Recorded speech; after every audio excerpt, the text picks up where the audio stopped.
इस एक चूज़े को पता नहीं क्या चीज़ मिल गई और ये लेकर भाग रहा है और बाकी सारे उसको फॉलो कर रहे हैं और अभी से लड़ भी रहे हैं। काम देखें, अभी ये 1 महीने के भी नहीं हुए और अभी से आपस में लड़ने लग गए हैं।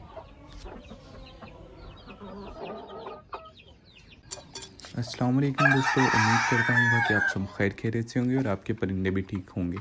मुर्गियों को दाना दे दिया, पट्ठे को अलहदा दाना इसलिए डालता हूँ क्योंकि अब वो बड़े मुर्गे से थोड़ा डरता है। बड़ा मुर्गा उसको मारने लग गया क्योंकि अब ये बाँक भी देता है और बाकी मुर्गों से लड़ता है, जिसकी वजह से अब बड़ा मुर्गा इसको मारने लग गया। पहले कुछ नहीं कहता था, करता एक ही केज में बंद हो, इतना ज़्यादा नहीं मारता, लेकिन अब जब ज़्यादा करीब होता है तो फिर ये उसको डरा देता है। इस वजह से उसको अलहदा दाना दे देता हूँ। 2 मुर्गी हमारी कुड़ुक हुई थी, एक मिक्स असील और एक हमारी ब्लैक असील।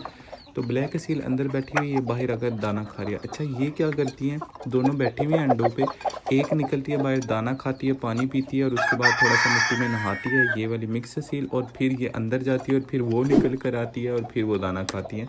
तो इनका इस हिसाब से सिस्टम चला हुआ है कि इन्होंने अंडों पे दोनों बैठी हुई हैं। बाकी मुर्गियाँ जो अंडे देती हैं उनको ये वहाँ से उठा लेती हैं और फिर ये क्या करती हैं, उनको अपने नीचे रख के बाद में फिर एक निकलती है, दाना खाती है, वापस जाती है और फिर दूसरी निकलती है और दाना खाती है, वो फिर वापस चली जाती है।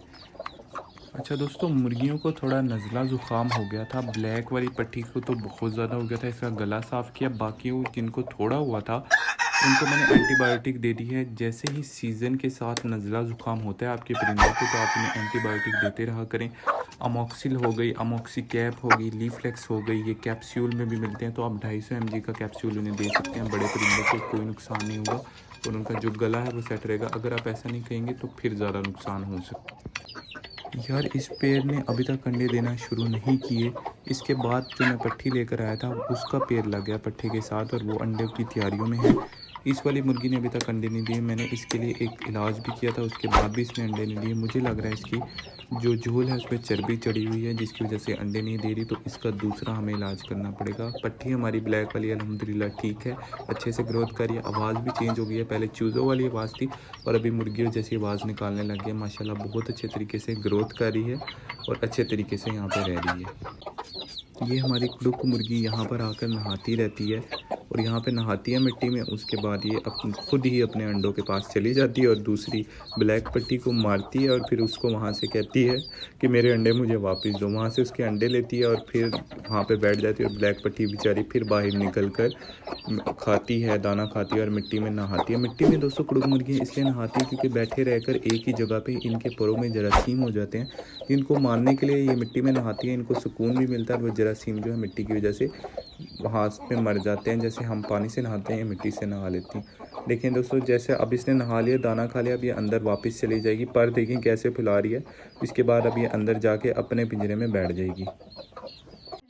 ये हमारा फार्मी मुर्गा असील मुर्गे के साथ लड़ाइयों के चक्कर में है। अब इनके पास कोई मुर्गियाँ नहीं है, ये चाहता है कि मैं उनसे लड़ाई करूं और सारी मुर्गियाँ जो है हमारे पास आ जाए। लेकिन ये लड़ता सिर्फ तब तक है जब तक असील मुर्गा पिंजरे के अंदर होता है। जब असील मुर्गा बाहर निकलता है तो ये इतनी दूर दूर तक भागता है, कभी नीचे भाग जाता है, कभी साथ वाले हमसायों के घर भाग जाता है। इतना ये डरता है जब वो बाहर निकलता है, और जब वो अंदर होता है तो ये उसके साथ लड़ रहा होता है। इनका रोज़ 3 असील मुर्गों का यही काम है, जब तक वो बंद होगा उसके साथ आके तीनों लड़ेंगे। उसके बाद जब वो बाहर निकलता है तो तीनों भाग जाते हैं। अभी इनको खोला है धूप में, ये भी खा लेंगे। धूप में मैं इनको लाजमी खोलता हूँ, सर्दियों में, गर्मियों में तो छाँव में खोलना होता है, सर्दियों में धूप में। इनको एक दफ़ा लाजमी पिंजरे से निकाला करें। जो भी जरासीम होते हैं वो मर जाते हैं धूप की वजह से, और जो हमारे परिंदे हैं वो बिल्कुल सेफ़ रहते हैं। धूप में विटामिन डी होता है जिससे इन्हें एनर्जी भी मिलती है और साथ साथ जो कीड़े मकोड़े जरासीम वगैरह जो होते हैं इनके अंदर, जो कि हम अक्सर परों में छुपे होते जरासीम, वो भी सारे मर जाते हैं और परिंदे जो हैं हमारे बिल्कुल सेफ़ रहते हैं। मुर्गियाँ हमारी कुड़ुक और चूज़े दाना पानी खाकर सब कुछ सुकून से इनको बंद कर दिया। अब मुर्गियाँ अपने पिंजरे के अंदर, थोड़ी सी मिट्टी है उसके ऊपर नहा रही हैं। बेचारियों के पास अभी मिट्टी है भी नहीं, वो बोरी जो है बाहर से थोड़ी बहुत धूल मिट्टी जो आ जाती है उसमें ही नहा रही हैं। मिट्टी में इसलिए अभी नहीं डाल के दे रहा, सर्दियाँ हैं, मिट्टी की वजह से ठंड चढ़ती है पाँव में। जब ठंड चढ़ती है उसकी वजह से पूरे परिंदे को ठंड लगने का ख़तरा होता है। इसलिए सर्दियों में यहाँ पर आप राख डाल सकते हो, तूड़ी डाल सकते हो, इस तरह की चीज़ें डाल सकते हो। गर्मियों में जो है आप मिट्टी डाल सकते हैं जिसकी वजह से ठंडक मिलती है। तो इस वजह से इनको मिट्टी नहीं डाल के दी, तो ये बेचारी जो थोड़ी बहुत धूल वगैरह पड़ी हुई है उसी में नहा रही हैं। तो यार चूज़े बहुत ज़्यादा शैतान है, अभी से इतना लड़ते हैं। बल्कि ये जो बड़ा चूज़ा है उसके साथ एक दिन लड़ा था यहाँ से छोटा चूज़ा। ये प्योर असील है, उसमें थोड़ा सा मिक्स है, वो दूसरी मिक्स असील मुर्गी का अंडा था, इस वजह से वो इतना नहीं है। लेकिन ये आपस में बहुत ज़्यादा लड़ते हैं क्योंकि ये इसी ब्राउन मुर्गी के अंडों में से और एक दूसरी असील मुर्गी उसका अंडा था, तो इस वजह से आपस में बहुत ज़्यादा लड़ते हैं। अभी बहुत ज़्यादा एक्साइटमेंट है कैसे बनते हैं, क्योंकि 3 जो है ब्राउन बन रहे हैं, एक ब्लैक है।